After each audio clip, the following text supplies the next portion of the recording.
Hello guys, good day. I'm here ulit, Mindtech PH. And ngayon guys is may tuturo ako sa inyong napakalupit na tricks. So tricks to kung paano malaman yung kumuha ng cellphone natin. Kung ang cellphone man natin ay nawala, nahulog natin or naiwan natin kung saan, kaya natin i-trace kung nasa nito, kaya natin malaman yung mukha ng kumuha at kaya natin matrace yung location niya. So make sure lang na panoorin yung video hanggang matapos. Huwag kayong mag-skip para malaman nyo at masundan nyo yung gagawin natin pasunod-sunod. Simulan na natin pagkatapos ng aking intro.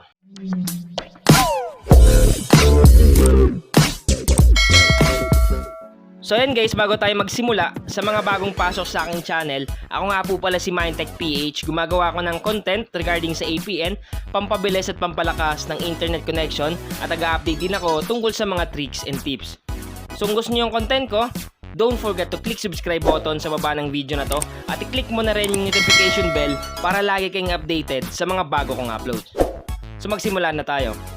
Alam ko guys, napakahirap talaga isipin pag nawawalan tayo ng gamit katulad ng cellphone. Kasi sa cellphone, di ba, andyan lahat ng mga photos, mga videos, mga files na importante sa atin at lalong-lalo na yung mga files talaga na sinisave natin na hindi dapat mawala.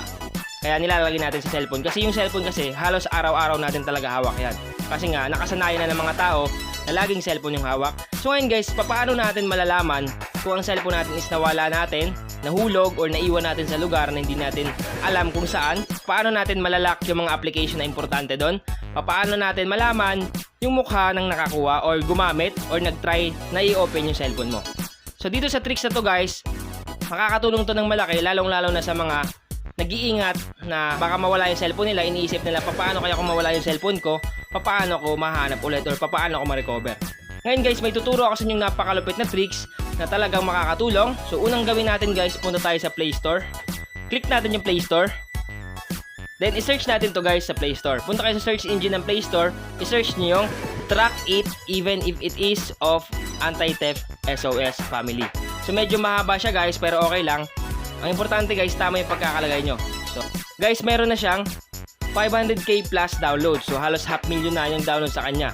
Then kung makikita nyo yung stars niya 4.5, meron din siyang 10k reviews. Then kung makikita nyo guys yung ratings niya 4.5, halos malapit na sa 5. Ibig sabihin lang guys, legit na legit talaga yung application at marami yung nagre-rate nito. At kung magbabasa naman kayo ng mga comments and reviews, halos puro positive comments yung mababasa nyo. Katibayan lang yan guys na talagang satisfied yung nag-download nitong application. Ngayon, ang una natin gagawin guys, i-download muna natin at i-install yung application. Then pag i-download na natin at na-install, huwag muna kayo mag-skip sa video kasi may papaliwanag ako sa inyo para mas maging effective yung gagawin natin dito sa application para matrace natin yung phone na nawawala. Halimbawa guys, i-download nyo na at na-install, punta lang kayo doon sa application. Ito yon, Hammer Security. Click lang natin yan. Ngayon guys, sa unang bungad nito, ito yung makikita nyo. Hammer Security. So napakarami niyan. Meron ditong fake shutdown, fake airplane mode, panic button, lock apps, low battery SMS, intruder selfie, car collision detector, and website. So ngayon guys, ipapaliwanag ko muna siya isa-isa. So ano nga ba tong fake shutdown? Nakalagay dito sa baba, send location, audios, and pictures even if your phone is off. So ito yung napakalapit dito guys, kasi kahit naka-off yung cellphone mo, sabihin na natin hindi ka nakakonect sa internet, pero magsisend pa rin siya ng location, audios, and picture. Magsisend siya sa emergency contact na nilagay mo dito sa application. So napakalupit nitong fake shutdown.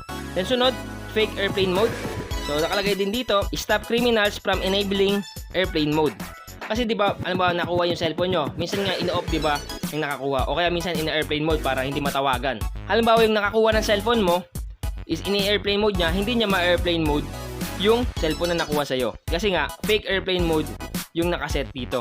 Sunod, panic button. Dito naman sa panic button, tap Hammer's permanent notification to activate.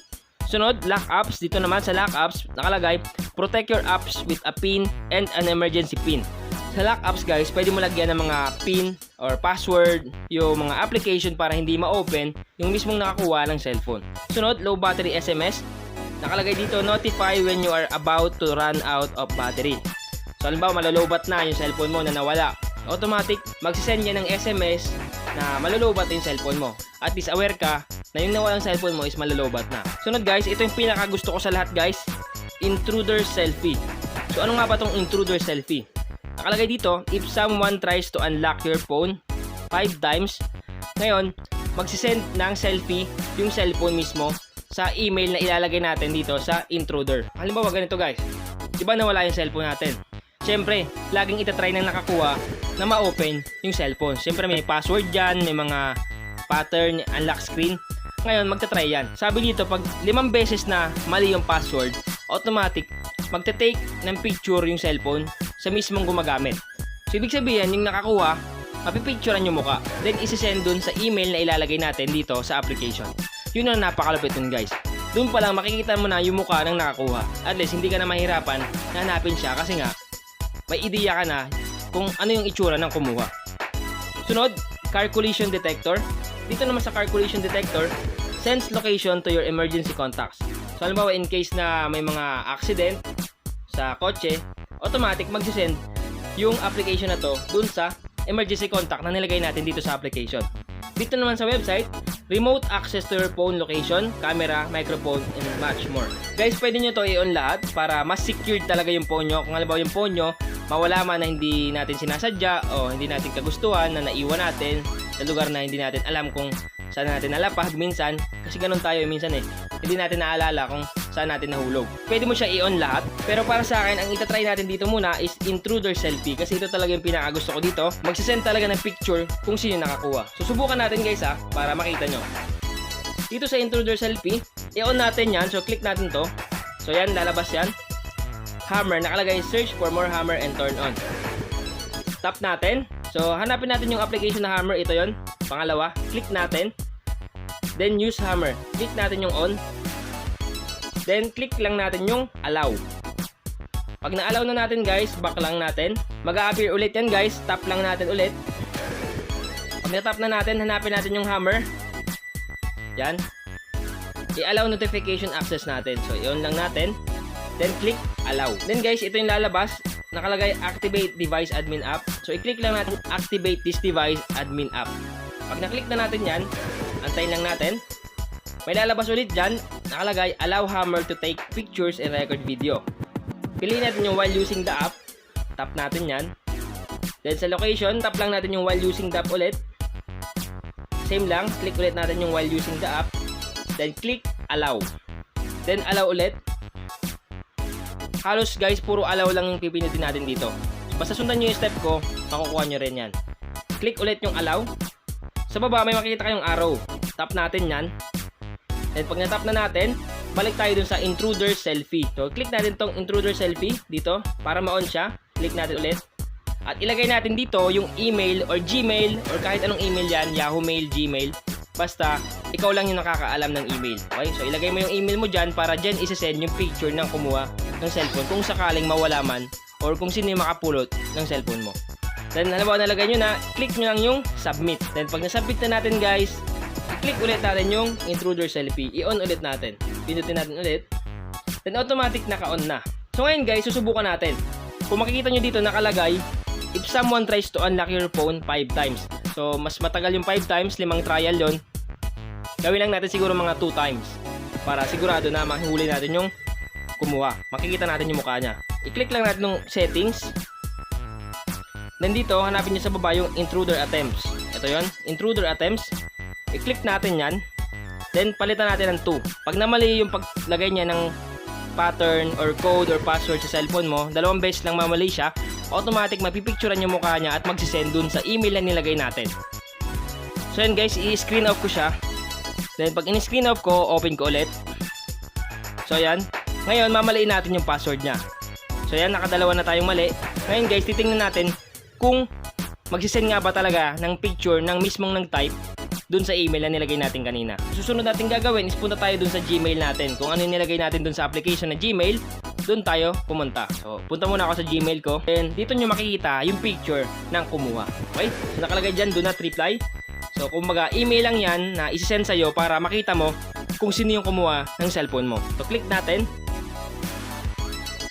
Antayin natin guys, mag-loading. So, yan guys, ito siya. Click natin.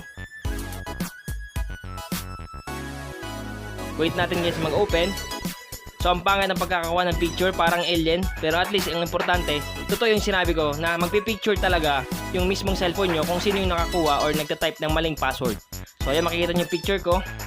Napakapangit ang picture. Pero okay lang, at least ebidensya yan na gumagana talaga yung application na to. Sa location naman guys, para malaman natin yung location, i-on lang natin tong fake shutdown, okay? So hindi ko na papahabain pa yung video, kayo na lang mag-try. Basta pag na-on nyo yung fake shutdown, sundin nyo lang yung mga allow. Then, may papagawasan nyo yan. May mga instruction naman dyan guys. Then kung talagang hindi nyo maintindihan, i-click nyo lang tong parang question mark dito. Pag click mo yan, nakalagay dyan, do you need help setting up the app? This tutorial will show you how to do it. So may video siya kung paano gawin, kung paano pag-set up ng application dito.